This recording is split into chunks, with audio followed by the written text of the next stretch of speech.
Fue un golpe de realidad. Y lo peor sería entrar en negación. El que se quiere engañar, que diga que fue un megafraude electoral, que fue el reparto de dinero en los programas sociales, o la descarada intervención del presidente a favor de su candidata en la campaña. Pero fueron 35 millones de votos, 60% del electorado, 31 puntos porcentuales de ventaja. Esto no se logra solo con los programas sociales. Un triunfo así solo se consigue si votan por Morena pobres, ricos, clase medieros, jóvenes, adultos, viejitos, con licenciatura, sin haber terminado la primaria, del sur, del centro, del norte. Hoy veo en las redes sociales fotografías de sábanas de resultados pegadas afuera de las casillas que supuestamente no coinciden con el PREP, actas que tienen un error de dedo. Es lo mismo que vi en 2006 cuando López Obrador clamaba fraude electoral y en ese momento no había perdido por 30%, había perdido por 0.5%. Hay irregularidades que desde luego deben denunciarse y procesarse. Por supuesto que debe sancionarse al presidente por su descarada intervención en la campaña. Y desde luego que deben reforzarse los controles para que los programas sociales no sean usados como arma de amenaza contra la gente más pobre para coaccionar el voto. Pero todo esto no alcanza a explicar el tamaño de la victoria ni el tamaño de la derrota. Es un golpe de realidad. Y para entender qué pasó este 2 de junio en México, van a hacer falta días de análisis, de reflexión, pero no de manipulación de la realidad, no de otros datos, no de aliento a teorías de la conspiración. Morena y la oposición plantearon esta elección como un referéndum de López Obrador, y López Obrador lo ganó arrolladoramente. Él nunca dejó de estar en la campaña. Él definió los tiempos, él escogió la candidata, él le hizo la campaña a la candidata y él le dijo a México, elige a Claudia Sheinbaum y dale todo el poder. Y el 60% del país le dijo, sí, cómo no, con mucho gusto. Buena parte se explica sin duda, porque nadie como López Obrador ha entendido al México agraviado, al que por más que chambea no le alcanza, al que ve con recelo los privilegios de otros, de unos cuantos. López Obrador les ha sabido hablar a ellos, les ha hecho sentir que él es uno de ellos. Y les ha dicho quiénes son los culpables de sus males, con nombre y apellido, todos los días. Ha sabido encauzar su dolor, sus rencores, sus frustraciones y sus odios en favor de su causa política. Lo hizo para llegar a la presidencia, lo repitió durante todo el sexenio y lo acaba de volver a hacer para ganar su sucesión. No hubo día que López Obrador no se presentara él mismo como una víctima de los poderosos, siendo inmensamente poderoso. No hubo un día que no recordara los excesos de los gobiernos anteriores, el avión, los lujos, las corruptelas, y todo mientras repartía. Una beca por aquí, 2 por allá, 2,000 pesos por acullá, 3,000 por allá. 25 millones de familias mexicanas reciben algún tipo de programa social. 5 millones dejaron de ser pobres por eso. Esto impacta también a la clase media. ¿Qué es la clase media en México? Un hogar cuyos ingresos suman entre todos los integrantes del hogar 22,000 pesos al mes. ¿Y de los ricos? Pues muchos ricos se acomodaron con el poder y les fue muy bien. López Obrador pactó con 3 grandes poderes. Pactó con los oligarcas, pactó con Estados Unidos y pactó con los narcos. A estos 3 grupos no los tocó. Contra los demás tuvo para dar y repartir. Yo estoy convencido de que la gente no es ingenua. La gente sabe que sigue la corrupción, pero sí, piensa que Peña robó más. La gente sabe que no se ha pacificado el país, pero está de acuerdo con el presidente en eso de que Calderón fue el que nos metió en esta bronca. ¿Que no sirve la refinería? Pues no sirve, pero al menos hizo una refinería. ¿Que no hay medicinas? Pues no hay, pero pues el IMSS siempre ha sido una pesadilla. ¿Que robaron sus hijos? Sí, pero todos roban y al menos él reparte. Si esta narrativa cuajó, también fue en buena medida, porque la mayoría de los medios de comunicación sirvieron simplemente como amplificadores de la mañanera. No contrastaban los dichos del presidente con la realidad, no alertaban de las mentiras, No advertían de los retrocesos en salud, en violencia, en libertades, cómo crecía la impunidad. No denunciaron los crecientes lances autoritarios del presidente. No exhibieron los grandes escándalos de corrupción del sexenio. Sí, este es un presidente muy querido y muy popular. No son inventos de las encuestas.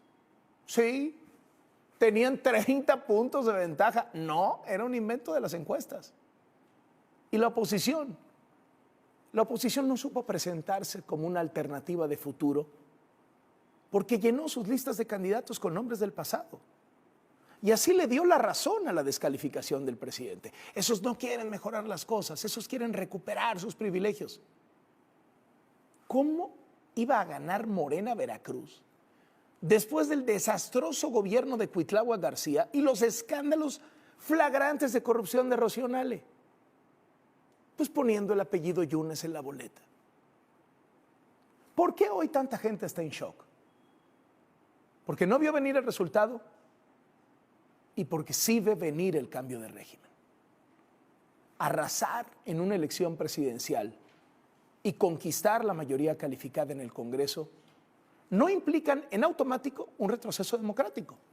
Un montón de gobiernos en el mundo han llegado así y no ha habido problema. Pero también un montón de gobiernos en el mundo han llegado así y se han convertido en dictaduras. La bronca es que para México López Obrador y Claudia Sheinbaum ya la cantaron. Y no vayamos a cometer el mismo error de antes de no creer lo que dicen que van a hacer. Ya la cantaron. Va la reforma judicial. Va la reforma al INE. Va el fin de los organismos autónomos. México les dio un cheque en blanco cuando ellos ya habían dicho qué iban a hacer con ese cheque. En cada mitin, en cada plaza que visitó, Claudia Sheinbaum tomó el micrófono y le preguntó a la gente si quería que los ministros de la Corte fueran electos por voto popular. Y la gente le gritaba, sí. En cada mitin, en cada plaza que visitó Claudia Sheinbaum, tomó el micrófono y le preguntó a la gente si quería que los consejeros del INE fueran electos por voto popular. Y la gente le respondió a gritos, sí. Por empatía o por puro cariño, por convicción o conocimiento, vaya usted a saber, pero le gritaron que sí. ¿Por qué será que ningún país democrático hace esto con los ministros de la Corte? ¿Por qué será que ningún país democrático aniquila los organismos autónomos y de contrapeso al poder? ¿Por qué será que ningún país democrático quiere que el gobierno sea el que cuente las elecciones, defina a los candidatos? ¿Por qué quiere acabar con el INE que acaba de organizar una elección en la que arrolló? Porque no hay duda que el triunfo de Claudia Sheinbaum fue un triunfo democrático. Pero también se puede usar la democracia para destruirla. México le dio un cheque en blanco a Claudia Sheinbaum y a López Obrador. Y ellos ya saben cómo lo van a usar. Aquí estaremos para atestiguarlo, para relatarlo y, si es el caso, para denunciarlo.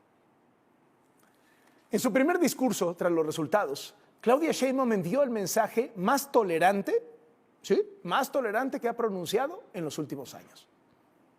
Concebimos un México plural, diverso y democrático. Sabemos que el disenso forma parte de la democracia y aunque la mayoría del pueblo respaldó nuestro proyecto, nuestro deber es y será siempre velar por cada una y cada uno de los mexicanos sin distingos. Así que aunque muchas mexicanas y mexicanos no coincidan plenamente con nuestro proyecto, habremos de caminar en paz y en armonía para seguir construyendo un México justo y más próspero. Y ahí la dejó, no hizo después ningún amago, ninguna corrección, pero es que la oposición, ahí lo dejó. En este momento, con el 95% de las actas computadas y una participación del 60% del electorado, Claudia Sheinbaum le lleva más de 30 puntos de ventaja a Xóchitl Gálvez y tiene más de 32 millones de votos, el máximo en la historia. Sheinbaum obtuvo 59% de las preferencias, es más de lo que tuvo López Obrador en el 2018, López Obrador tuvo 53%. Xochitl Gálvez 28% y en tercer lugar Maínez con 10%, que termina siendo una buena aportación a su partido, Movimiento Ciudadano, pero pues muy lejos del segundo lugar que decía que ya ocupaba. Y ahora que tenemos resultados, ¿qué tal las encuestas? Sheinbaum le va a terminar llevando 31 puntos de ventaja a Xochitl Gálvez. Esta es la última ronda de publicación de las encuestas de la semana pasada y la que más se acercó a lo que refleja el PREP en este momento es la de Covarrubias, que publicó El Heraldo, que le daba 32 puntos de ventaja a la candidata morenista. Luego está Mendoza Blanco y luego Demotecnia. Estuvieron muy cerca del resultado. La que falló garrafalmente fue Massive Caller, que le daba 2 puntos de ventaja a Xochitl Gálvez, muy cuestionada durante el proceso. Le sigue México Elige y la encuesta MX. Así está la lista de casas encuestadores y así usted puede analizar la diferencia con respecto al resultado, que fue una ventaja de Sheinbaum de 31%. En el mapa de los estados donde ganó Sheinbaum, el tamaño de la paliza es visualmente evidente. Claudia Sheinbaum arrasó en 30 estados y la Ciudad de México. Xochitl Gálvez solo pudo ganar Aguascalientes. Ahí obtuvo el 46% de los votos contra el 42% de Sheinbaum. De ese tamaño es Aguascalientes. El resto de los estados se pintaron de guinda.